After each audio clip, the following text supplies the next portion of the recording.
یہ عظمت مصطفیٰ صلی اللہ علیہ وسلم ہے جس کو اس آیت مبارکہ میں اللہ تبارک و تعالیٰ ارشاد فرماتا ہے۔ میں مختصر طور پہ آپ کو تھوڑی سی سائنس کی بات کر کے اپنی بات کو آگے بڑھاتا ہوں اور توجہ چاہتا ہوں کہ اللہ تبارک و تعالیٰ ٹائم اور اسپیس کا ذکر کر رہا ہے، زمان اور مکہ کا ذکر کر رہا ہے، اور اسی کے ارد گرد سائنس گھومتی ہوئی نظر آئے گی آپ کو۔ سائنس کا پورا کانسیپٹ ہی زمان اور مکان ہے، ٹائم اور اسپیس ہے، اس کے علاوہ کچھ نظر نہیں آئے گا۔ آج جتنے بھی سائنسدان ہیں اسی پہ گفتگو کرتے ہوئے نظر آئیں گے، ٹائم اور اسپیس پہ، زمان اور مکان پہ۔ 1905 میں ایک سائنسدان البرٹ آئنسٹائن، ایک سائنسدان جو ایک تھیوری پیش کرتا ہے جس کو اسپیشل تھیوری آف ریلیٹیوٹی کہا جاتا ہے انگلش میں، اور اس کو اردو میں کہا جاتا ہے اضافی مخصوصہ، نظریہ اضافی مخصوصہ کہا جاتا ہے، اسپیشل تھیوری آف ریلیٹیوٹی، جس میں وہ کہتا ہے کہ یہ زمان، یہ مکان، یہ ٹائم، یہ اسپیس اور یہ انرجی، یہ گریویٹی، یہ سب کچھ جو آپس میں ہے ایک خاص تعلق اور ربط رکھتے ہیں، ان کی اپنی الگ سے کوئی حیثیت نہیں ہے۔ بتانا یہ چاہ رہا ہے وہ کہ کائنات میں مختلف جگہوں پہ یہ ٹائم اور اسپیس، زمان اور مکان تبدیل ہوتے رہتے ہیں، کمی بیشی آتی رہتی ہے۔ یہ کون کہہ رہا ہے؟ سائنس کہہ رہا ہے۔ وہ آگے وہ تھیوری اپنی پیش کر رہا ہے، اس تھیوری میں کہتا ہے کہ اگر کوئی شخص روشنی کی رفتار کے مانند خلاؤں میں سیر کرے، خلاؤں میں روشنی کی مانند سفر کرے، اور وہ روشنی کی رفتار 1,87,000 میل فی سیکنڈ، ایک سیکنڈ میں 1,87,000، جس کو اگر ہم آج کے دور میں کلومیٹر کے وائز اگر اس کو کیلکولیٹ کریں تو 3 لاکھ کلومیٹر فی سیکنڈ آئے گا۔ کتنا آئے گا؟ 3 لاکھ کلومیٹر فی سیکنڈ اگر کوئی شخص سیر کرتا ہے، کوئی شخص خلاؤں میں، فضاؤں میں سیر کرتا ہے، سفر کرتا ہے، تو وہ آئنسٹائن کہتا ہے، وہ سائنسدان کہتا ہے کہ اگر کوئی شخص اس جو روشنی کی رفتار کے مانند سفر کرے، اس کا 90% یعنی 1,67,000 میل فی سیکنڈ کی رفتار سے اگر وہ شخص سیر کرتا ہے، سفر کرتا ہے، خلاؤں میں سفر کرتا ہے، تو وہ کہتا ہے کہ وہ جہاں سے گیا تھا، اگر وہ اس کا جڑواں بھائی ہو اور 10 سال تک وہ سفر کرے، تو 10 سال کے بعد جب وہ آئے گا تو اس کی عمر 5 سال اضافی ہوگی، جبکہ اس کے بھائی کی 10 سال بڑھ جائے۔ یہ سائنسدان کہہ رہا ہے کہ روشنی کا 90% اگر آدمی سفر کرتا ہے خلاؤں میں، تو وہ جب واپس آئے گا 10 سال کے بعد اس کی عمر میں 5 سال اضافہ ہوگا، اور اس کا جو بھائی ہوگا جڑواں، اس کا 10 سال ایج میں اضافہ ہوگا۔ وہ اسی طرح مزید آگے کہتا ہے کہ اگر کسی شخص کو روشنی کی رفتار اچیو ہو جائے، روشنی کی رفتار حاصل ہو جائے، اور وہ 90% سے 95% تک پہنچ جائے، ابھی میں 100% کی بات نہیں کر رہا، 95% تک پہنچ جائے، تو اس کی ایج، وہ سفر کر کے آئے گا 10 سال کے بعد تو 2 سے 3 سال بڑھے گا۔ یعنی روشنی کی رفتار جیسے جیسے اچیو ہوگی اس شخص کو، اور وہ سفر کر کے آئے گا تو 10 سال یہاں دنیا میں گزرے گا اور اس کا فقط 2 سال گزرے گا۔ اسی طریقے سے 95% کے بجائے 100% لیا جائے، 3 لاکھ کلومیٹر فی سیکنڈ کی رفتار سے اگر کوئی شخص خلاؤں میں سفر کرتا ہے اور 10 سال تک گزر جانے کے بعد وہ واپس آئے گا، تو اسی سال میں آئے گا، اسی مہینے میں آئے گا، اسی دن آئے گا، اور اسی منٹ اور اسی سیکنڈ آئے گا جہاں سے وہ چلا تھا۔ تو پتا چلا 1 سیکنڈ کا بھی اضافہ نہیں ہوا۔ سائنس 1905 میں یہ تحقیق اور یہ تحقیق پیش کرتی ہے اور کہتی ہے کہ اگر آدمی اس طریقے سے سیر کرے گا، سفر کرے گا، تو وہ جہاں سے گیا تھا وہیں واپس آ جائے گا۔ زمان و مکان، ٹائم اور اسپیس وہ سمٹ سے جائیں گے تو پتا چلا آقا علیہ الصلوۃ والسلام سفر کرتے ہیں، مسجد حرام سے مسجد اقصی جاتے ہیں، ساتوں آسمان کی سیر کرتے ہیں، مکہ لا مکہ جاتے ہیں اور اس منزل پہ پہنچتے ہیں، فقال قاب قوسین او ادنی کی منزل پہ پہنچتے ہیں اور پھر واپس بھی آ جاتے ہیں، اور واپس آتے ہیں تو بستر اسی طریقے سے آپ گرم پاتے ہیں اور دروازے کی کنڈی آپ اسی طریقے سے ہلتی ہوئی نظر آتی ہے۔ آج تک ہم سنتے آ رہے تھے بچپن سے، یہ بڑا ہی تعجب خیز واقعہ لگ رہا تھا، مگر آج 1905 میں سائنس اس بات کو کہہ رہی ہے کہ اگر کوئی شخص ایک روشنی کی رفتار سے نکلتا ہے تو ٹائم اور اسپیس وہ تھما کا تھما رہ جاتا ہے، مگر آقا علیہ الصلوۃ والسلام ارشاد فرماتے ہیں کہ میری جو سفاری تھی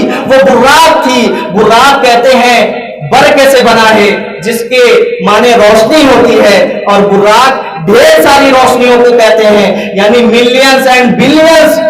آف لائٹس کو کہتے ہیں، یعنی ملینز اور بلینز جو لائٹ ہوتی ہے، روشنی ہوتی ہے، اس سے آقا علیہ الصلوۃ والسلام نے سفر کیا تو پھر کیا عالم رہا ہوگا۔ یہی بتانا چاہتا ہوں، آقا علیہ الصلوۃ والسلام کی عظمت کیا ہے یہ بتانا چاہ رہا ہوں کہ ایک روشنی کی رفتار کے بارے میں سائنسدانوں نے یہ کہا، مگر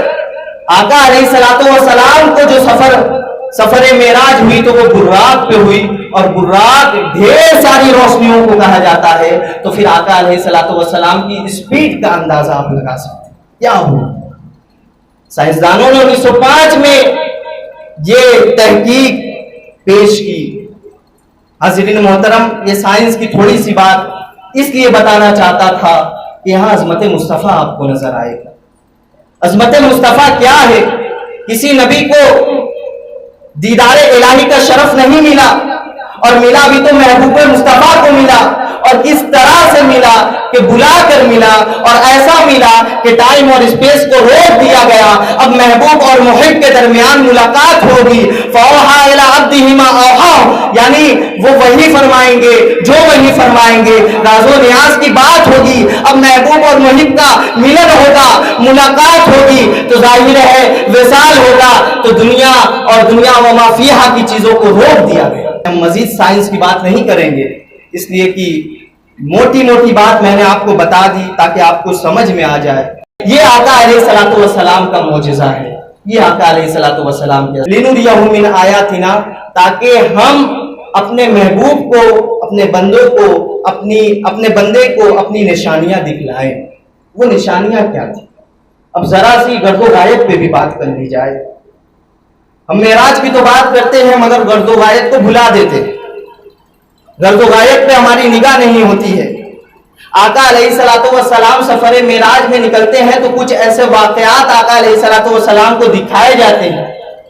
آقا علیہ الصلوۃ والسلام کو کچھ نشانیاں دکھلائی جاتی ہیں، انہی نشانیوں میں امت کی فلاح و بہبود ہے، انہی نشانیوں میں امت کی ترقی ہے دراصل، اور وہ نشانیاں ہمیں جاننے کی ضرورت ہے اور اس پر عمل کرنے کی ضرورت ہے۔ آقا علیہ الصلوۃ والسلام جب سفر کے لیے نکلتے ہیں تو آقا علیہ الصلوۃ والسلام بڑھتے ہیں، تقریباً 2-3 جگہوں پہ آقا علیہ الصلوۃ والسلام نماز ادا کرتے ہیں۔ سب سے پہلے مدینہ المنورہ کی جگہ پہ نماز ادا کرتے ہیں۔ جبریل امین عرض کرتے ہیں یا رسول اللہ، یہ وہ جگہ تھی جہاں آپ کی پناہگاہ ہوگی، یعنی مدینہ المنورہ۔ اسی طریقے سے آقا علیہ الصلوۃ والسلام آگے بڑھتے ہیں اور آقا علیہ الصلوۃ والسلام طور سینا کے پاس بھی نماز ادا کرتے ہیں۔ بیت اللہ حضرت عیسیٰ علیہ السلام کی ولادت جہاں ہوئی وہاں بھی نماز ادا کرتے ہیں۔ پھر آقا علیہ الصلوۃ والسلام آگے بڑھتے ہیں، اور آگے بڑھتے ہیں آقا علیہ الصلوۃ والسلام، اور آقا کا گزر ایک ایسی قوم سے ہوا کہ وہ قوم کاشتکاری کرتی ہے، فصلیں بوتی ہے، جو فصل وہ آج بوتی ہے کل وہ فصل لہلانے لگتی ہے، اور وہ قوم اس فصل کو کاٹتی ہے، کاٹنے کے بعد پھر وہ فصل لہلانے لگتی ہے۔ جبریل امین عرض کرتے ہیں یا رسول اللہ صلی اللہ علیہ وسلم، یہ آپ کے امت کے وہ مجاہد ہیں جو اللہ کی راہ میں جہاد کرنے والے ہیں، اور اللہ کی راہ میں جو کچھ وہ خرچ کرتے ہیں اس کا بدلہ اللہ تبارک و تعالی 700 گنا ان کو عطا فرما دیتا ہے۔ تو حضرین محترم، اگر ہم چاہتے ہیں اگر ہم ایک اچھا معاشرہ تشکیل دینا چاہتے ہیں اور اگر ہم فلاح و بہبود چاہتے ہیں, ہم ترقی چاہتے ہیں, تو ہمیں چاہیے کہ اللہ کی راہ میں جہاد کرے. اور یہ جہاد ہے کیا؟ جہاد اکبر کے بارے میں بتایا گیا کہ اپنے نفس سے جہاد کرو. تو ہمیں اپنے نفس سے جہاد کرنا پڑے گا, تبھی ہمیں یہ مقام ملے گا. اور آقا علیہ الصلوۃ والسلام کو جو معراج نصیب ہوئی اور اس کی غرض و غایت سے ہم پورا فائدہ اٹھا پائیں گے. تو ہمیں چاہیے کہ ہم اپنے نفس سے جہاد کریں, اپنے نفس کی گلاٹیوں سے جہاد کریں, اپنے نفس کی بہرا روی سے جہاد کریں, اپنے نفس کی تاریکیوں سے جہاد کریں. اگر ہم اپنے نفس سے جہاد کریں گے تو ہم برا کام نہیں کریں گے, اچھا کام کریں گے جس کی آقا علیہ الصلوۃ والسلام نے تعلیمات فرمائی. تو آقا علیہ الصلوۃ والسلام گزرتے ہیں تو آقا علیہ الصلوۃ والسلام اس قوم کو دیکھتے ہیں. اس کے بعد آقا علیہ الصلوۃ والسلام آگے بڑھتے ہیں تو ایک خوشبو آقا علیہ الصلوۃ والسلام سنتے ہیں, ایک خوشبو سنتے ہیں. جبریل امین جواب دیتے ہیں, بتاتے ہیں یا رسول اللہ صلی اللہ علیہ وسلم, یہ فرعون کی بیٹی کی ماشطہ اور اس کی اولاد کی خوشبو. ماشطہ کہتے ہیں بیوٹیشین کہہ لیجئے, بناؤ سنگھار کرنے والی, تو اس کی اور اس کے اولاد کی خوشبو. واقعہ دراصل یہ تھا کہ فرعون کی بیٹی کا بناؤ سنگھار یہ ماشطہ کر رہی تھی اور اتنے میں اس کی کنگھی گر جاتی ہے زمین پہ, اور وہ بسم اللہ تعیسہ فرعون کہتے ہوئے اس کنگھی کو اٹھاتی ہے, یعنی اللہ کے نام سے